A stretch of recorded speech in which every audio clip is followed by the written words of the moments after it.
Now recognize the gentlewoman from Massachusetts, Ms. Pressley, for 5 minutes. Thank you, Chairman Powell, for joining us today and for your testimony. I'm going to focus my comments and my questions on the high costs that families in my district are seeing because of your interest rate hikes. Now, while the Fed has acknowledged that higher interest rates are not the primary driver for the slowdown in price increases, you continue to raise interest rates, risking not only millions of jobs, but also a recession. Based on projections from the Fed, approximately 2 million people will lose their jobs. So that's 2 million families who will struggle to put food on the table, keep a roof over their heads, and to make ends meet. But the economic hardship does not end there.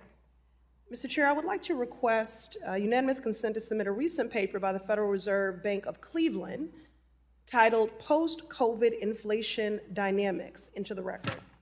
Without objection. Chairman Powell, are you familiar with this publication, yes or no? No, I'm not. Okay.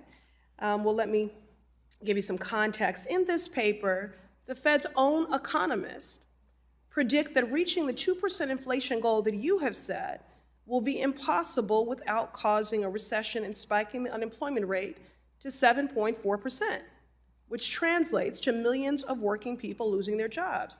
Now, Chairman Powell, many economists agree with me when I say that engineering a recession to bring inflation under control is not the right strategy, especially at a time when we are seeing inflation cool in real time, independent of your rate hikes. So on behalf of the people of this country, to prevent a recession, yes or no, Chairman Powell, will you pause future interest rate hikes? We're not seeking to have a recession, and we don't think we need to have a recession to get price stability back. Will you pause interest rate hikes, yes or no? I don't do yes or no on will I pause interest rate hikes. Yeah, that's a serious question, and I can't tell you because I don't know all the facts. That's not a possibility. Reclaiming my time, and in fact, it is a very serious question because it has a very serious implications. The people who will bear the brunt of an economic recession are our most vulnerable. We know from past experiences that recessions have catastrophic and deeply inequitable consequences. In fact, while some will catch a cold, others will catch pneumonia. But you know that. An economic cold or pneumonia. In fact, in your opening statement, you said, "We will stay the course until the job is done." To conclude, we understand that our actions affect communities, families, and businesses across the country. Could you elaborate, what is this effect to communities, families, and businesses, these interest rate hikes? Well, right now we're trying to bring down inflation on behalf of all those families. I think high inflation is hurting particularly working families all around the country very badly.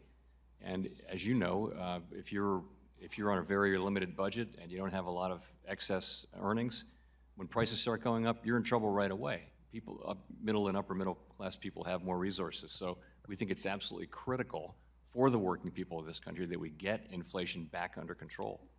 And also, while we're at it, we have a dual mandate.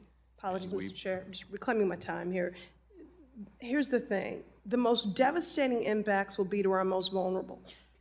Veterans to our most vulnerable. Veterans, the elderly, low-income workers, black and brown workers, those who have often ignored and been neglected in the name of what you refer to as appropriate monetary policy. And yet, you assert that you will stay the course. It's unconscionable, and our most vulnerable workers and families cannot afford to wait for you to realize the harm that you were doing. In my opinion, this sounds more like the assertions of a greedy corporation than someone who has a public mission on behalf of the people of this country. One more question with my remaining time here. Chairman Powell, another consequence of your interest rate hikes has been the increase of the average 30-year fixed mortgage rate to 6.6%, double of what it was 2 years ago. Do you see this widening inequity in the housing market as a problem? And what steps will you take to make housing more affordable? This is putting home ownership further and further out of reach for my constituents, new parents, millennials, people of color, contributing to inequities and the racial wealth gap. So what are your thoughts on that? Well, our policies do Gentlemen, affect. gentlelady's time's expired. Chairs can submit for the record or answer. I'll briefly say that if I can, that interest rate policies affect interest-sensitive spending very directly. When we cut rates, they help housing. When we raise rates, you see the effect on housing. So Thank you. The gentleman from South Carolina, Mr. Timmons, is now recognized for 5 minutes.